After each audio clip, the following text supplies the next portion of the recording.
अल्हम्दुलिल्लाहि रब्बिल उला वस्सलातु वस्सलामु अला रसूलिहिल मुस्तफ़ा व अला आलिहिल मुज्तबा व अस्हाबिहिल अत्क़िया अम्मा बाद फ़अऊज़ु बिल्लाहि मिनश शैतानिर रजीम बिस्मिल्लाहिर रहमानिर रहीम।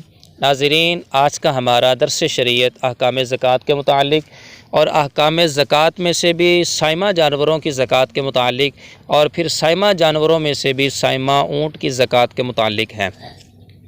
साइमा में कौन से जानवर हैं और वो कौन सी शराइत हैं कि जिनकी बिना पर जानवर साइमा बनते हैं। ज़कात एपिसोड 11 के अंदर इस मसले को सराहत के साथ बयान कर दिया है, उसको बार बार सुने ताकि ये जो वजाहत है ये आपके जहन नशीं रहे। अगर किसी बंदे के पास साइमा ऊँट हैं तो साइमा ऊँट पर ज़कात वाजिब होने के लिए कम अज़ कम उनकी तादाद 5 होना ज़रूरी है। हुज़ूर सरवर दो आलम सल्लल्लाहु अलैहि वसल्लम की मुबारक हदीस है, आप इरशाद फरमाते हैं कि 5 ऊँट से कम में ज़कात नहीं है। तो ज़कात के लज़ूम के लिए कम अज़ कम 5 साइमा ऊँट का होना ज़रूरी है। अगर किसी बंदे के पास 5 साइमा ऊँट हैं तो फिर जो है ना वो उसके ऊपर ज़कात का सिलसिला शुरू होगा। और इस मसले को मैं बाहवाला जो है ना वो बयान करूँगा। चूँकि मसला अहम था इसलिए जो है ना वो इसकी मैं अपनी वीडियो शो नहीं कर रहा, बल्कि जो असल नक्शा जात हैं और जो मसाइल हैं बाहवाला वही वाज़े कर रहा हूँ, ताकि बार बार सुनने से और देखने से जो ना वो मसला आपके जहन नशीं रहे। 5 ऊँट से कम में ज़कात वाजिब नहीं है, और जब 5 या 5 से ज़्यादा हो जाएं मगर 25 से कम हों तो हर 5 ऊँट पर एक बकरी लाजिम है। यानी 5 हों तो एक बकरी, मज़ीद 5 का इजाफ़ा हो तो 2 बकरियां, मज़ीद 5 का इजाफ़ा हो तो 3 बकरियां, मज़ीद 5 का इजाफ़ा हो तो 4 बकरियां। और इसमें ये मसला भी ये बात भी काबिल लिहाज रहे कि ज़कात के अंदर जो बकरी दी जाएगी वो साल भर से कम ना हो। 5 ऊँट किसी बंदे के पास हो गए, उसकी ज़कात के अंदर जो उसने बकरी देनी है वो साल से कम की ना हो। वो चाहे बकरी हो या बकरा हो, नर हो या मादा हो, इससे कोई फ़र्क नहीं पड़ता, लेकिन उसकी जो उम्र है वो कम अज़ कम 1 साल होना ये ज़रूरी है। और मज़ीद दुर्र मुख्तार के अंदर इस मसले की भी सराहत फरमाई कि जो 2 निसाबों के दरमियान में हों वो मुआफ़ हैं, यानी उनके ऊपर कोई ज़कात नहीं है। मसलन 5 के ऊपर तो एक बकरी है, और जब मज़ीद 5 का इजाफ़ा होगा तो उसके ऊपर 2 बकरियां लाजिम होंगी। अब ये जो 5 के ऊपर का इजाफ़ा है, 6 हैं, 7 हैं, 8 हैं, तो ये जो इजाफ़ी ऊपर 3-4 बढ़ जाएंगे, इनके ऊपर कोई ज़कात नहीं है जब तक 5 का इजाफ़ा मुकम्मल ना हो। और मज़ीद इस मसले की तादाद के बढ़ने के साथ ज़कात में भी फ़र्क पड़ता है, लिहाजा इस मसले को आसानी के लिए मैंने नक्शा जात की सूरत में जो ना वो कुछ हिस्सों पे तकसीम किया है। आप उसकी मदद से इस मसले को मज़ीद बेहतर समझ सकते हैं। ये नक्शा मुलाहज़ा करें कि 5 ऊँट से ले कर 9 तक एक बकरी लाजिम, 10 से ले कर 14 तक 2 बकरियां लाजिम, और 15 से ले कर 19 तक 3 बकरियां लाजिम, और 20 से ले कर 24 तक 4 बकरियां लाजिम। तो 24 की तादाद तक बकरियां ही ज़कात के अंदर अदा की जाएंगी, इसके अलावा कोई और जानवर उसके ज़िम्मे लाजिम नहीं होगा। तो ये नक्शे को आप दोबारा देख लें। 5 से 9 तक एक बकरी, 10 से 14 तक जो ना वो 2 बकरियां, मज़ीद 5 बढ़ जाएँ तो 3 बकरियां, और मज़ीद 24 तक 5 बढ़ जाएँ तो ज़कात के अंदर 4 बकरियों का देना लाजिम होगा। अब दूसरे नक्शे की तरफ आ जाएँ। अगर किसी बंदे के पास 25 ऊँट मुकम्मल हो गए, साइमा 25 ऊँट उसके पास जमा हो गए, तो फिर जब तक उसके ऊपर 35 की तादाद तक ऊँट रहते हैं तो 1 साला ऊँटनी बतौर ज़कात के देना लाजिम है। 25 ऊँट जब मुकम्मल हो जाएं तो 1 साला ऊँटनी बतौर ज़कात के देना लाजिम है, और 35 की तादाद तक ये एक ही रहेगी। और जब 36 हो जाएं फिर 2 साला ऊँटनी, और ये 45 की तादाद तक 2 साला एक ऊँटनी ही रहेगी ज़कात के अंदर।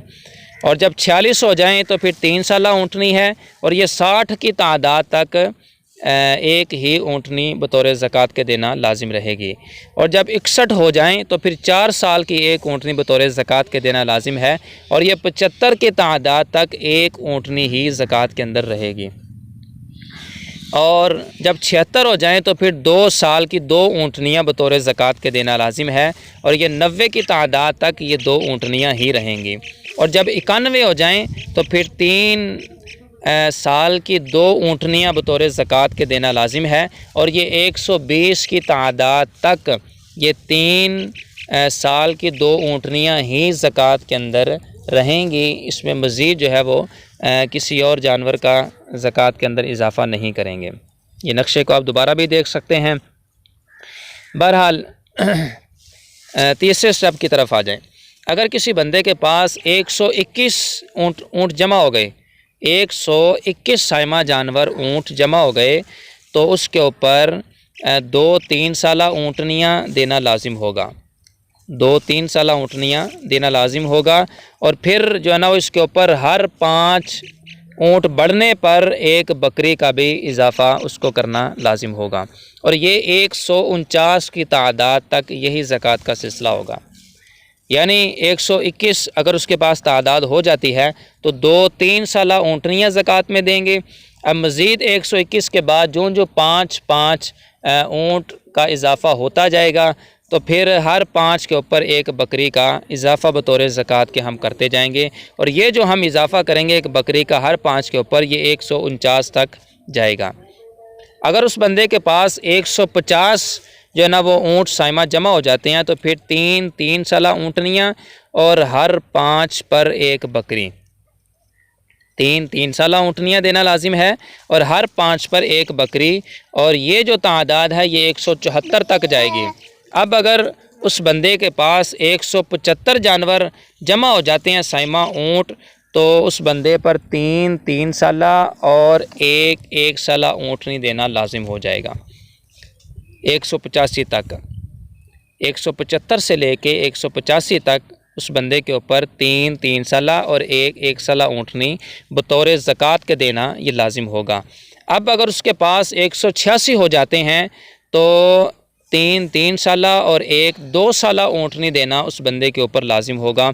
और ये तादाद जाएगी 195 की तादाद तक। 195 जब तक उसके पास मौजूद हैं, तो यही 186 से 195 तक जितने भी बढ़ते जाएंगे, तो यही सिर्फ ज़कात उस बंदे के ऊपर लाजिम रहेगी। यानी 3 साला और 2 साला ऊँटनी देना उसके ऊपर लाजिम होगा। और 196 हो जाते हैं तो 200 की तादाद तक फिर उस बंदे पर 4 साला ऊँटनी का देना लाजिम होगा। और 3 साला ऊँटनियाँ देने की भी गुंजाइश शरीयत के अंदर मौजूद है। तो ये तादाद और इसका जो नक्शा है इसको आप बार बार देखें ताकि मसले को याद रखने के अंदर और समझने के अंदर आसानी रहे। आइए चौथे स्टेप की तरफ। किसी बंदे के पास साइमा ऊँट 200 की तादाद में जमा हो गए और मज़ीद जो है ना वो उसके ऊपर बढ़ जाते हैं, तो फिर जो इसका तरीक़ाकार होगा वो बड़ा आसान है कि 200 के बाद वही तरीका जो 150 के बाद का है उसी को हम अप्लाई करेंगे। यानी 205 से 224 तक, 205 से 224 तक हर 5 ऊँट पर एक और बकरी देना लाजिम होगा। 205 से 224 तक। अब 200 किसी बंदे के पास हो गए थे, तो इसका जो हमने पीछे पढ़ा था वो ये था कि 4 साला ऊँटनियाँ देना लाजिम होगा। यानी अब 4 साला ऊँटनियाँ भी देंगे और हर 5 ऊँट के इजाफे पर एक बकरी भी मज़ीद बतौर ज़कात के देना ये लाजिम होगी, यहाँ तक कि 225 हो जाएं। और जब 225 की तादाद को पहुँच गया तो मज़ीद उनके साथ एक साला ऊँटनी का भी इजाफ़ा करेंगे। यानी 4 साला ऊँटनियाँ होंगी और मज़ीद एक साला ऊँटनी का इजाफ़ा करेंगे। 236 की तादाद जब हो गई तो फिर मज़ीद 2 साला ऊँटनी उसके ऊपर इजाफ़ी करेंगे 245 तक। और 246 की तादाद हो गई तो फिर मज़ीद 246 से लेकर 250 तक 3 साला ऊँटनियाँ बतौर देना ज़कात के देना मालिक के ऊपर लाजिम होगा। 250 की तादाद तक जो है ना वो यही सिलसिला रहेगा। और इसी तरीक़ाकार के मुताबिक जो है वो साइमा की जो ज़कात होगी वो उसके मालिक के ऊपर देना लाजिम होगा। तो ये नक्शाजात हैं। इसी अंदाज़ के साथ और इसी तादाद की ज़्यादती के साथ जो है ना वो हम इस मसले को मज़ीद जो है ना वो आगे भी ले जा सकते हैं। बहरहाल समझने के लिए इतना काफ़ी है। अगर यूँ ही इजाफ़ा होता जाए तो फिर उसी तरीक़ाकार के मुताबिक जो है वो तादाद की ज़कात की तादाद के अंदर भी इजाफ़ा करते जाएंगे। आखिर के ऊपर एक मसला जहन नशीं रहे कि ऊँट की ज़कात में जिस मौके पर 1 या 2 या 3 या 4 साल का ऊँट का बच्चा दिया जाता है तो वो ज़रूरी है कि वो मादा हो, यानी वो ऊँटनी ही हो। तो नर जो है वो चूँकि कीमत में ऊँटनी से कम होता है, इसलिए ऊँटनी को लाजिम किया है कि इसमें जो है ना फ़ुक़रा का ज़्यादा फ़ायदा है। तो बहरहाल वो ऊँटनी हो, वो ऊँट ना हो। अगर ऊँट देंगे तो फिर कीमत का जो बराबरी है वो ज़रूरी है, यानी ऊँट की जो कीमत है ये ऊँटनी के बराबर होनी चाहिए। अगर ऊँटनी से कम कीमत का ऊँट दिया तो ऐसी सूरत के अंदर वो किफ़ायत नहीं करेगा। अल्लाह ताला हम सब को अहकाम शरा को बार बार सुनने की, समझने की, याद रखने की तौफ़ीक दे। इन अहकाम शरा को मज़ीद आगे उम्मत मुस्लिमा तक पहुँचाने की तौफ़ीक दे और ये कोशिश फ़रमाएँ नाज़रीन इसको ख़ुद भी सुने और आगे भी पहुँचाएँ। इंशाअल्लाह उम्मत मुस्लिमा तक जो शरीयत के अहकाम और रोशनी पहुँचती जाएगी तो हो सकता है कि इसको सुनकर कोई अपने मामलात शरीयत के मुताबिक कर दे और उसको भी इसका सवाब मिले और फैलाने वाले के भी इसके अंदर हिस्सा हो जाए। अल्लाह ताला हम सब को अहकाम शरा के मुताबिक अमल की तौफ़ीक़ अता फ़रमाए। आमीन बिजाहि नबील अमीन सल्लल्लाहु अलैहि वसल्लम।